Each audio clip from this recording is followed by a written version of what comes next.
Good morning, everybody. It's Miss Scanlon here with Lily, and we're ready to read our first chapter of Harry Potter and the Sorcerer's Stone. We're so excited to share this book with you. It's one of our absolute favorites. And so what we're going to do is we're going to read part of chapter 1, and then we're going to stop and do a little activity. And then later on today, we'll come back and read the rest of chapter 1. Okay?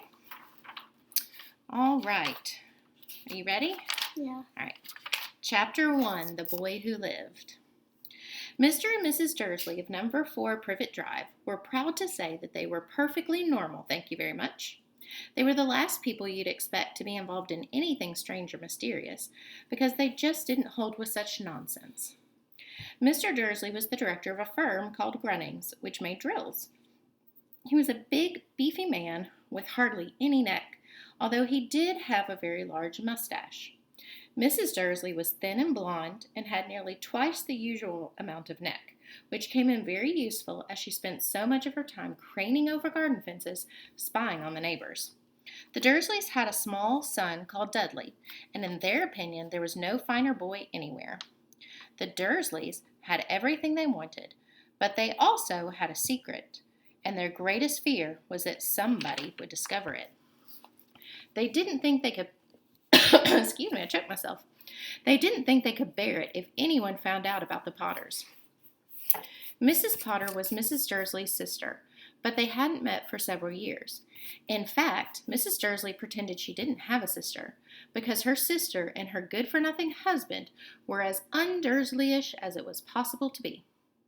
The Dursleys shuddered to think what the neighbors would say if the Potters arrived on the street.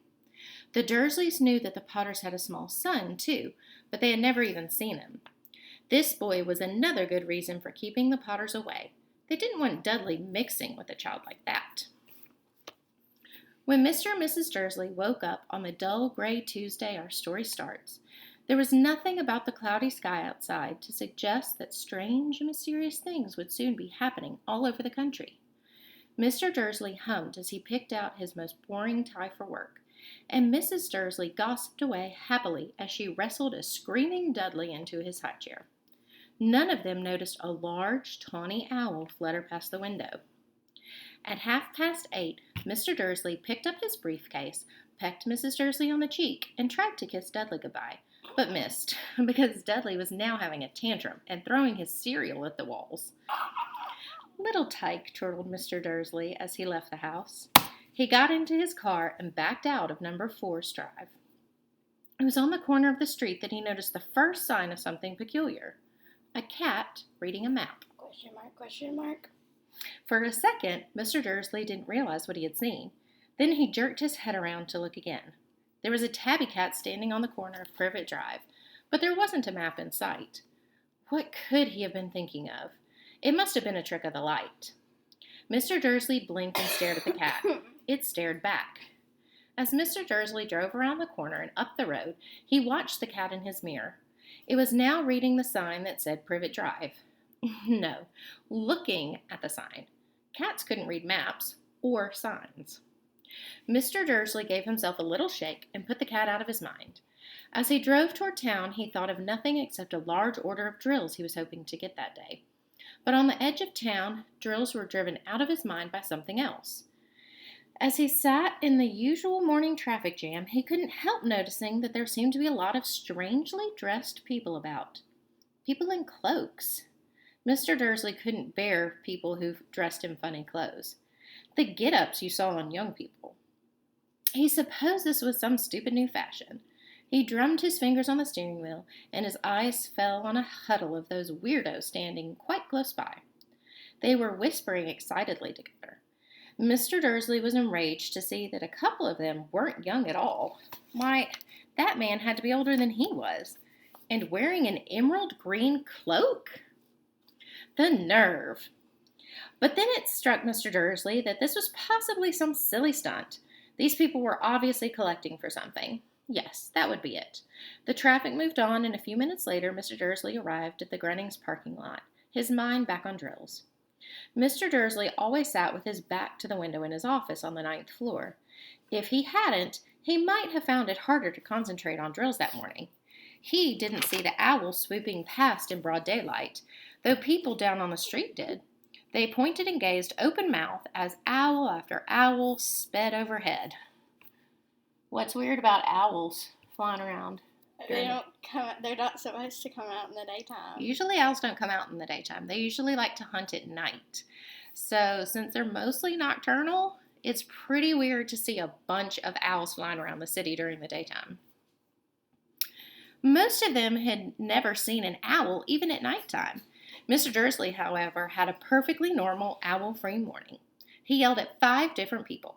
He made several important telephone calls and shouted a bit more. He was in a good mood until lunchtime, when he thought he'd stretch his legs and walk across the road to buy himself a bun from the bakery. He'd forgotten all about the people in cloaks until he passed a group of them next to the baker's. He eyed them angrily as he passed. He didn't know why, but they made him uneasy. This bunch were whispering excitedly, too, and he couldn't see a single collecting tin. It was on his way back past them, clutching a large donut in a bag, that he caught a few words of what they were saying. The Potters. That's right. That's what I heard. Yes, their son Harry. Mr. Dursley stopped dead. Fear flooded him. He looked back at the whisperers as if he wanted to say something to them, but thought better of it. He dashed back across the road, hurried up to his office, snapped at his secretary not to disturb him, seized his telephone, and had almost finished dialing his home number when he changed his mind. He put the receiver back down and stroked his mustache, thinking, no, he was being stupid. Potter wasn't such an unusual name. He was sure there were lots of people called Potter who had a son called Harry. Come to think of it, he wasn't even sure his nephew was called Harry. He'd never even seen the boy. It might have been Harvey or Harold. There was no point in worrying Mrs. Dursley. She always got so upset at any mention of her sister. He didn't blame her, if he'd had a sister like that. But all the same, those people in cloaks. He found it a lot harder to concentrate on drills that afternoon, and when he left the building at 5 o'clock, he was still so worried that he walked straight into someone just outside the door. Sorry, he grunted, as the tiny old man stumbled and almost fell. It was a few seconds before Mr. Dursley realized that the man was wearing a violet cloak. He didn't seem at all upset at being almost knocked to the ground. On the contrary, his face split into a wide smile, and he said in a squeaky voice that made passers-by stare, Don't be sorry, my dear sir, for nothing could upset me today. Rejoice, for you know who is gone at last. Even muggles like yourself should be celebrating this happy, happy day. Such an insult! Why is it an insult? Because he called him a muggle. A muggle. We don't know yet what muggle is. Do you know what it is? Yeah. Yeah, because she's seen all the movies and read this book before. So she knows what a muggle is. Soon we'll find out. The book will explain it to us. Do you know what a muggle is? I do. And the old man hugged Mr. Dursley around the middle and walked off. Mr. Dursley stood rooted to the spot. He'd been hugged by a complete stranger. Creepy. He also thought he'd been called a muggle, whatever that was. He was rattled. He hurried to his car and set off for home, hoping he was imagining things, which he had never hoped before because he didn't approve of imagination. As he pulled into the driveway of number 4, the first thing he saw, and it didn't improve his mood, was the tabby cat he had spotted that morning. It was now sitting on his garden wall. He was sure it was the same one. It had the same markings around his eyes. Shoo! Said Mr. Dursley loudly. The cat didn't move. It just gave him a stern look. Was this normal cat behavior? No. Mr. Dursley wondered, trying to pull himself together. He let himself into the house. He was still determined not to mention anything to his wife. Mrs. Dursley had had a nice, normal day. She told him over dinner about Mrs. Next Door's problems with her daughter and how Dudley had learned a new word, won't. Mr. Dursley tried to act normally. When Dudley had been put to bed, he went into the living room in time to catch the last report on the evening news. And finally, bird watchers everywhere have reported that the nation's owls have been behaving very unusually today. Although owls normally hunt at night and are hardly ever seen in daylight, there have been hundreds of sightings of these birds flying in every direction since sunrise. Experts are unable to explain why the owls have suddenly changed their sleeping pattern. The newscaster allowed himself a grin. Most mysterious And now over to Jim McGuffin with the weather. Going to be any more showers of owls tonight, Jim? Well, Ted, said the weatherman, I don't know about that. But it's not only the owls that have been acting oddly today. Viewers as far apart as Kent, Yorkshire, and Dundee have been phoning in to tell me that instead of the rain I promised yesterday, they've had a downpour of shooting stars. Perhaps people have been celebrating bonfire night early. Lucky. I like shooting stars. It's not until next week, folks, but I can promise a wet night tonight. Mr. Dursley sat frozen in his armchair. Shooting stars all over Britain? Owls flying by daylight? Mysterious people in cloaks all over the place? And a whisper about the Potters. Mrs. Dursley came into the living room carrying 2 cups of tea. It was no good. He'd have to say something to her. He cleared his throat nervously. Petunia, dear, you haven't heard from your sister-in-law lately, have you? Yeah, we'll shut. She's making sure I don't forget the craft. Yeah. As he had expected, Mrs. Dursley looked shocked and angry. After all, they normally pretended she didn't have a sister. No, she said sharply. Why? Funny stuff on the news, Mr. Dursley mumbled. Owls, shooting stars, and there are a lot of funny-looking people in town today. So, snapped Mrs. Dursley. Well, I just thought maybe it was something to do with, her crowd.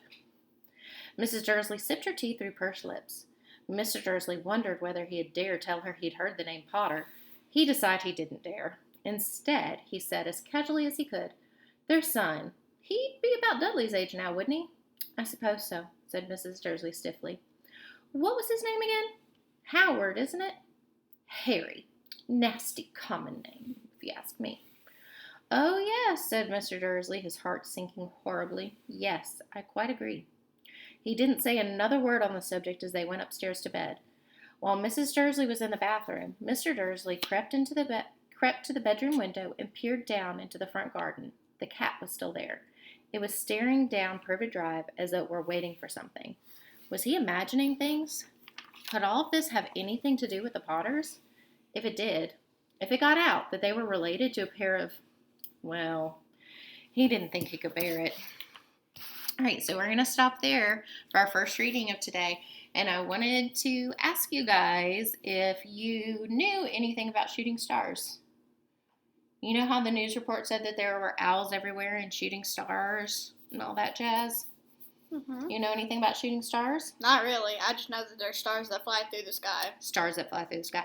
Actually, did you know shooting stars aren't stars at all? They're meteors. Very good. They are meteors.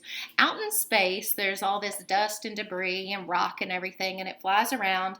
Sometimes it gets pretty close to Earth, and our gravitational pull of our planet will actually pull it into our Earth's atmosphere.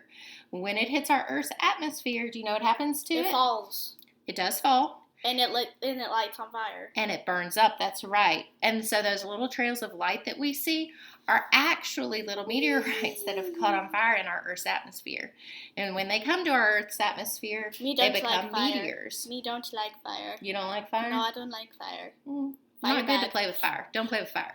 So, for our first craft, we figured we would make shooting stars today. Okay, so it's real simple. You guys can do this at home.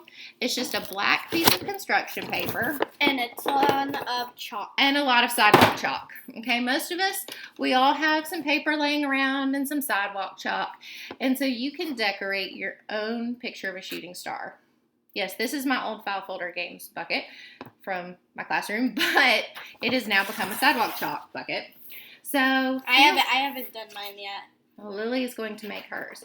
And I want you guys, after you're done making your shooting stars, I want you to post the pictures in the comments below so that we can help celebrate all your nice artwork.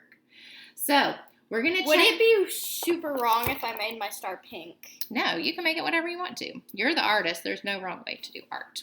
So, we're going to check back in with you guys a little bit later and read the second half of Chapter 1 of Harry Potter and the Sorcerer's Stone. We'll see you later. Bye.